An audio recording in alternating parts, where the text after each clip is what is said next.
মেজারমেন্টটা কিনে নিলে হবে তাই না? মেশিন এটা কিনে নিলে হবে। আমরা যদি মিয়াকোর মেশিনটা কিনি ওটা ভালো মানে ব্র্যান্ড। মিয়াকোর অনেকগুলো ব্র্যান্ড আছে স্যার, ইন্দোনেশিয়াতে কেনার চেষ্টা করব। এইটা না? এটা মেশিন ইন্দোনেশিয়া। ভীষণ তো অনেক ভালো, ভীষণ ভালো। কেমন প্রাইস কেমন? 2200 থেকে 2400 ও নিব। আচ্ছা ওকে, রিজনেবল আছে। হ্যাঁ, আমরা মিয়াকোর ইন্দোনেশিয়ার যে রাশিয়া ওটা নিব, আমরা অন্য ব্র্যান্ডটা নিব না। ওগুলো বিশে মোটর ভালো থাকে না।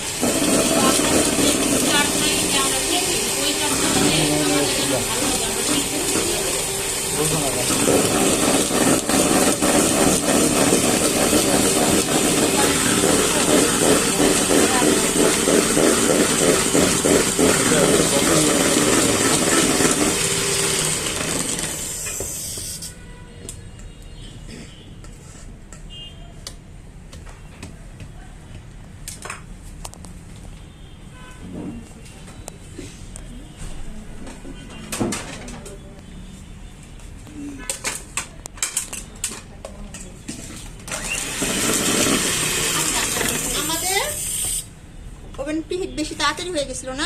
হ্যাঁ, আবার দিয়ে রাখলাম ঠান্ডা হবে।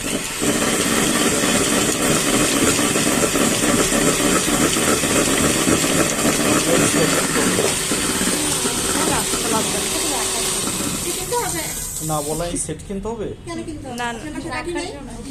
ওকে বলতেছি ইনভেস্ট কম করবেন, তাহলে এটা কিনতে হবে। কেন কিনবেন? না এখন কিনবো না আপু, পরে যখন ইয়া করবো তখন তো কিনতে হবে কিনবেন তখন তাই না? একটা পর্যায়ে দিয়ে তখন Alright.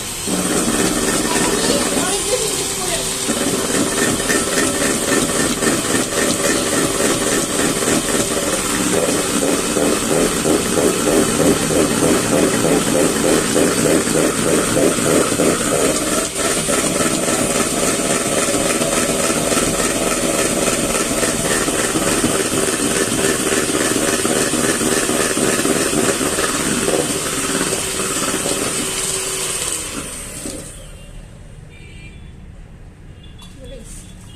একদম মেক শিওর হতে হবে আমাদের চিনিটা।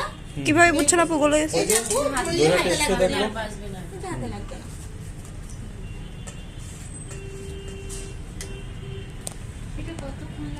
আপু টাইমিং এই টাইমিং নেই, এটা আপনি ইয়া করে দেখবেন নিজের মতো করে দেখবেন। প্রায় 2-3 হ্যাঁ হ্যাঁ আপনার মেশিনে ইয়া করে দেখবেন।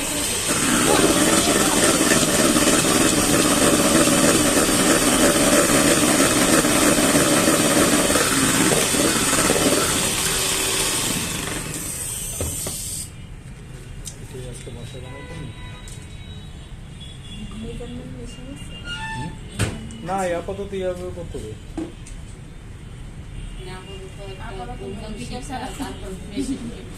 হ্যাঁ ইলেকট্রিক ইসে বিটারটা কি না পেলেন? বিটার নরমালি এমনিতেও এই লাগে। বিটার না?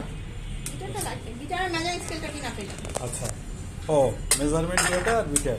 ভ্যানিলা এসেন্সে কতটুকু আপনাদের রাখতে জানিস না? আমি আন্দাজে দুধ করে ফেলাম, আপনারা আন্দাজে দিয়ে না। এটা দিয়ে নরমাল না। ওই যে মেজারমেন্ট ওই মেজারমেন্ট ইয়ার উপর।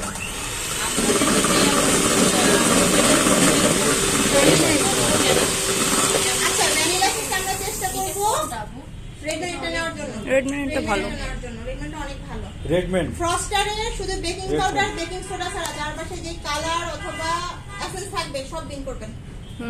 কেকের ওরা অনেক টেস্টটাই একদম হেল্প করে দেয়। ও এটা অনেক ভালো হয়, হ্যাঁ। আমরা ফ্রস্টারে শুধু baking powder, baking soda use করব, এছাড়া কিচ্ছু ইউজ করব না। ফ্রস্টারে কালার এসেন্স খুবই বাজে। এটা তো সুপার সুপার।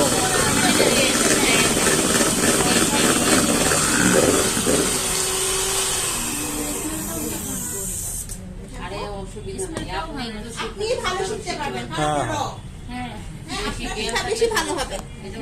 যারা র ওরা ভালো শিখে। এটা মনে হচ্ছে কিছু সময় পরে ঠিক হয়ে যাবে। অবশ্যই পারবেন। এটা কোনো এটা ফোমের কিছু নাই, কারণ এটা কি আমাদের শপিং এর সমান না। এটা যদি আমি সারাদিনও বিট করে এটা ফোম হবে না, কারণ চিনির পরিমাণ বেশি, তেলের পরিমাণ বেশি, তাই না? এটা কখনোই বিট হবে না। এটা আমাদের জাস্ট চিনিটা গলে যাবে, হয়ে গেল। হ্যাঁ, পাউন্ড কেকের ক্ষেত্রে জাস্ট চিনি গলে যাবে, আমার হয়ে গেল। তেলে যাবো যখন চিনি গলে ওই যে আপু এইটা সবসময় এইটার উপরেই চালতে হবে, আলাদা না, ছেড়ে আপনারা রেখে। চাইলে আপনারা মেজারমেন্ট আমি সুবিধার জন্য দেবো, ঝামেলা কম হয় এর জন্য করি। আপনারা বাসায় যখন করবেন অবশ্যই মাপামাপি করে চেলে আসে রেখে দেবেন। রেখে তারপরে কারণ এটা হয় কি ভুলে যায় অনেকে, হ্যাঁ, হ্যাঁ, এই তাই জন্য না? মনে থাকে না। বাট সমস্যা এই জন্য বললাম আর কি, ওইটা আপনি যেমন বলে দিলেন, আমরা কি আলাদা চিনি রেখে হ্যাঁ ময়দা মাপার পর অবশ্যই আমরা ঢেকে রাখবো, খোলা রাখবো না। আচ্ছা ঠিক আছে। ময়দা, ডিম, চিনি, কর্নফ্লাওয়ার যা যা যখন আমরা মেজারমেন্ট করেছিলাম আপু সব সব ফার্স্টে আমরা কি করছি, ডিম বিট করছি তাই না, তারপর চিনি, তারপর তেল, তারপরে ভ্যানিলা এসেন্স দিয়ে একসাথে বিট করছি, চিনি প্রপারলি গলে গেছে, দেন আমরা তেল রাখছিলাম সব সব দিচ্ছি। এখন কথা হচ্ছে চিনি 90% অথবা 80% গলে যদি আমরা তেল দিয়ে দিই সেটা কিন্তু মেল্ট হবে না। তো চিনি তেল দেওয়ার আগে চিনি। ভালোভাবে ভালো করে কথা বলুন। আপনি এটা যদি না বলে একটু বেশি পিট করলে তো কোনো সমস্যা হবে না। যেভাবে আমরা ট্রিট করি আমি যেভাবে ট্রিট করি নষ্ট হবে না, চান্স নেই। আর স্পঞ্জ কেক একদম মৃদু পাচ্ছে, ওরা অনেক আদর যত্ন করতে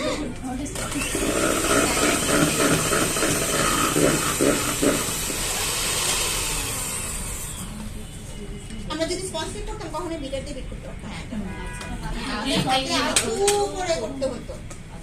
আচ্ছা এখন দেখেন আমরা ড্রাই ফ্রুট ইউজ করি না, তলায় চলে যায় না সব সময় ড্রাই ফ্রুট গুলা, সেক্ষেত্রে আমরা কি করব, এই মেজারমেন্টের জন্য মানে 1 পাউন্ডের মেজারমেন্টের জন্য 1/4 কাপ ড্রাই ফ্রুট নিব, নিয়ে ওটার সাথে 1 চা চামচ কর্নফ্লাওয়ার অ্যাড করব, ময়দা না কর্নফ্লাওয়ার দিয়ে কোট করব ভালো করে। আমাদের ড্রাই ফ্রুটটা শেষ হয়ে গেছে, আমি চকলেট কেকে চকলেট দিব, হ্যাঁ 1 পাউন্ডের জন্য ড্রাই ফ্রুট কত, 1/4 কাপ কর্নফ্লাওয়ার দিতে হবে, কর্নফ্লাওয়ার দিতে পারেন, বাট একটু ইউজ করি তাহলে কোনো লাইনার দেওয়ার দরকার নেই, ডাইরেক্ট এটা মধ্যে ব্যাটার দিব, ওখানে দিব, বেক হয়ে যাবে আমাদের। যদি এই টাইপের কিছু ইউজ করি সেটা আমাদের লাইনার লাগবে, কিংবা ওই যে 4টা 6টা ননস্টিকের পাওয়া যায় না, ওটাতেও যদি ইউজ করি আমাদের লাইনার লাগবে। শুধু এটাতে কোনটাতে শুধু এটাতে দিলে ডাইরেক্ট দিতে পারবো, মানে এই টাইপের শক্ত কাগজের ফয়েল পেপার আছে, কাগজেরও পাওয়া যায়, শক্ত কাগজেরও পাওয়া যায়, এটাতে দিলে আমাদের আর লাগবে না। আচ্ছা শুধু একমাত্র ডাইসে দিলে আমাদের লাগবে। হ্যাঁ যখন আমরা ডাইস ইউজ করবো সেটাতে আমাদের লাগবে। সিলিকনও তো লাগবে না, না আপু? সিলিকনের জন্য ওগুলো থেকে উঠে আসবে, ওগুলো তো ছাড়ে। আচ্ছা আমরা যখন ব্যাটার দিব একটা মোল্ডের মধ্যে আমরা চেষ্টা করব 1/3 ভরবো, হ্যাঁ 1/3 1/3 মানে হাফের থেকে একটু বেশি। আচ্ছা হাফের থেকে একটু বেশি।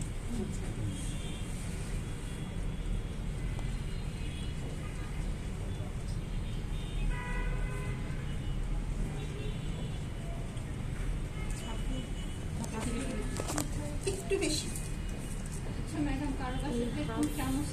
হাফের একটু বেশি হবে। আমি চামচ দিয়ে করবো না তো। আমি যে কোনো কিছু ভ্যারি করবো না, আপনার মেন হচ্ছে মেজারমেন্ট, মিক্সিং, এগুলো আমি দেখো কিছু চামচ দিয়ে দিচ্ছি, দিয়ে করতে সুবিধা।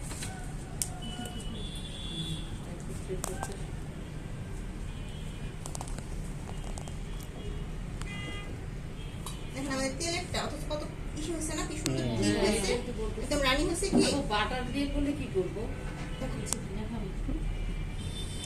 একটা বাটার দিয়ে সুন্দর হয়েছে না আমাদের একদম ঠিক, কারণ কি বলেন তো মেজারমেন্ট পারফেক্ট। মেজারমেন্ট। তার মানে মেজারমেন্ট মেশিন ছাড়া বিকল্প নাই। ওই যে ফার্স্টে তো করলাম একটা ময়দা আসে আপনি 137 গ্রাম বা 40 গ্রাম হাইয়েস্ট, সেই ক্ষেত্রে আমাদের চিনি আসে 200 গ্রাম, তাহলে কি মেজারমেন্ট ঠিক থাকবে? না, এটাই আমার আছে।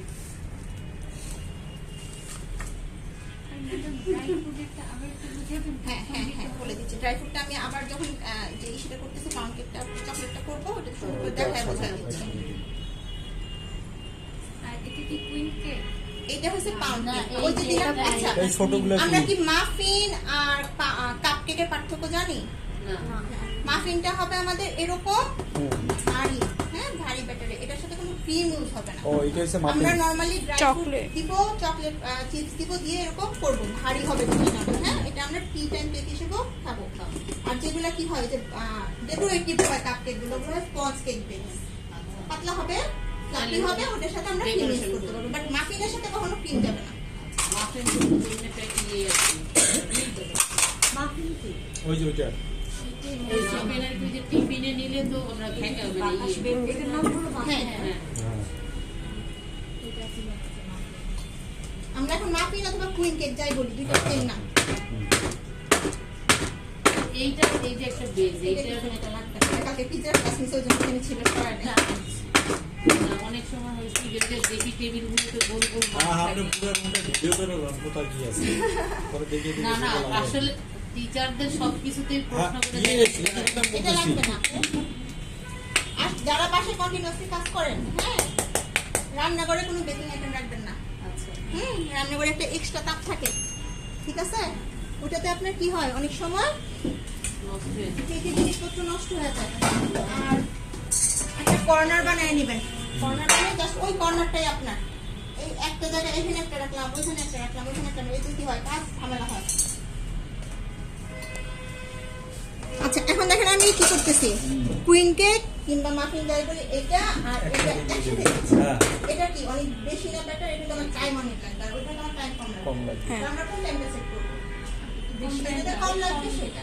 মাফিন হতে নরমালি 20 থেকে 25 মিনিট লাগে, তাহলে আমরা 20 মিনিট আগে সেট করব। আগে এটা হয়ে গেল, দেন ওটা আরো 20 মিনিট আবার 20 মিনিট বাড়াই দিন। পরে আবার আমি নতুন করে টাইম দিয়ে দিব। আর এটা আপনার ওখানে এখন 145 এ দিচ্ছি। হ্যাঁ, গ্রামের মতো আমি এই মেশিনটা কালকে আপনাদের বুঝাই দিব, সাদাটা নিয়ে আসে, যেটা আপনারা অ্যাভেলেবল পাবেন, এটা available পাবেন না। ও সাদাটা আবার অ্যাভেলেবেল না? এটা তো দেখি নাই কখনো।